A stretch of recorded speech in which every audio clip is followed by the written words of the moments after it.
I apparently ruined this. To some people, I ruined this. So today was a great day. I went to a card show with my brother, and I'm not that much into sports memorabilia, but I was really into two particular special guests. Those two special guests were the Good brothers, Karl Anderson and Luke Gallows.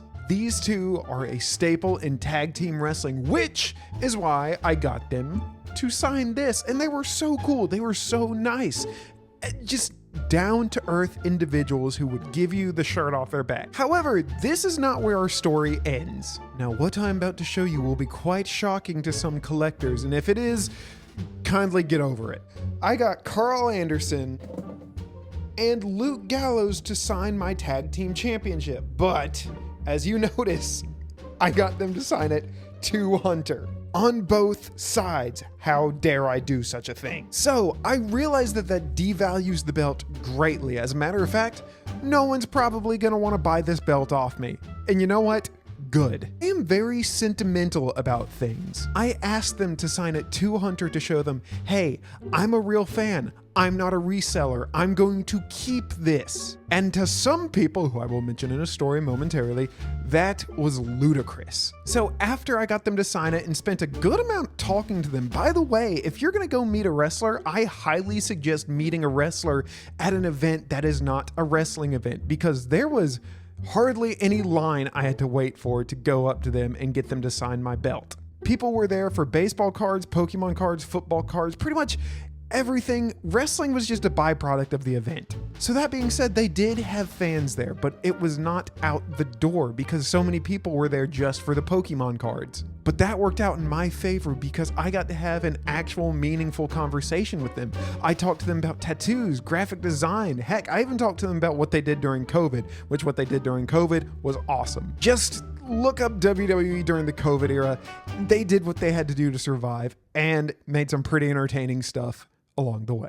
So after I had this wonderful conversation with the two Good brothers, I went walking around the card show and I had this out of the belt bag so I could let the ink from the autograph dry. I actually felt really cool because I was walking around with this belt, a belt that they held, mind you, and I was just so proud to have it. I wanted people to see it. I wanted people to ask questions about it. I wanted people to hold it. I wanted to share this.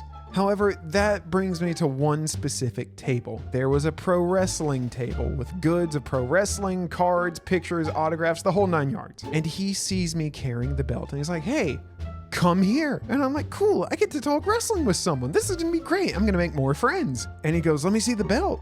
And I showed him the belt. I was very proud of it. I was happy to show it. And he said, oh, you ruined it.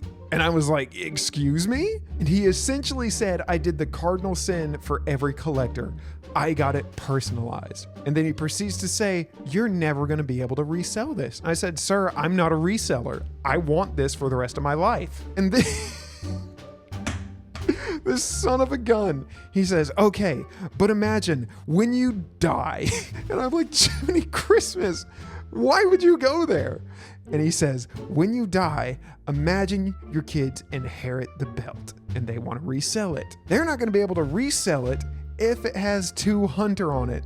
And I essentially said, that's not my problem. I'll be dead. The gall of this man to say when you die. First and foremost, I fully believe he was wanting to buy the belt off me until he saw the personalization to it. So after several times him telling me I ruined the belt, I keep saying, sir, I'm not a reseller. Sir, I don't want to sell. Sir, I will never sell this belt because this belt is special to me now. It was only after he saw that, okay, I'm not getting through to this guy. I'm going to show off my wrestling knowledge. And he shows me his real wrestling belt. For those of you who don't know, real wrestling belts are made by people like Dave Milliken, Joe Marshall, Paul Martin, reputable people who make wrestling belts for actual wrestling federations. And he pulls out his phone and he says, I have a real 10 pounds of gold belt signed by Sting. I'm like, good for you. And he shows it to me. Now, here's the thing. He said 10 pounds of gold, and this is the belt mark in me. This is the belt mark that's like, okay, you just named it wrong. He shows me a big gold picture, and it wasn't real. It was a fondue championship belt. Nothing wrong with it, by the way. Nothing wrong with having a fondue championship belt. That's just not a real belt. That's a replica. I'll specify the difference between a replica and a real belt in a later video, but this man was parading this around as if like God himself made the belt. And I go, sir, respectfully, that's not a real belt. And he zooms in on it on his phone, and I say, sir, no, that's a belt you can get off fondue.com. And I showed it to him, and he goes, oh, well, you didn't let me finish. That's a real metal belt. And I'm like, that's not what you meant. He switches the subject to autographs, and he's trying to sell me autographs. And here's the thing about me. If I didn't get the signature from the person, I don't want the autograph. Why would I want the autograph? A part of getting an autograph is having the story, having a connection with that person. I don't want to buy it from Joe Schmo at a card show. Why would I want to do that? No shade on anyone who wants to do that, but that's just not me. So after I politely end the conversation, I am trying to get away from this person. He's just unpleasant. So after I end the conversation, I reach my hand out and I say, it was nice meeting you. And then he shakes my hand and he says, it was nice meeting you too. Too bad about the belt. At this point, I was faced with some options. I either wanted to tell this guy off or just walk away. I chose the latter. I wanted to enjoy the rest of the show. And as a matter of fact, I went back out and talked to Karl Anderson and Luke Gallows, and I told them the story, and they thought it was hilarious. And guys, if you're a fan who goes to the airport to get these people's autograph just to sell it on eBay, respectfully, stop wasting their time. These wrestlers, heck, these people, they are people. They work hard to provide quality entertainment for people, and they don't want to be taken advantage of. So with respect, I don't think I ruined this belt. As a matter of fact, I made this belt better for me because that's who I wanted it better for. Anyways, guys, that's all I have for today. I want to know, when you get autographs, do you get them personalized or do you just get the signature?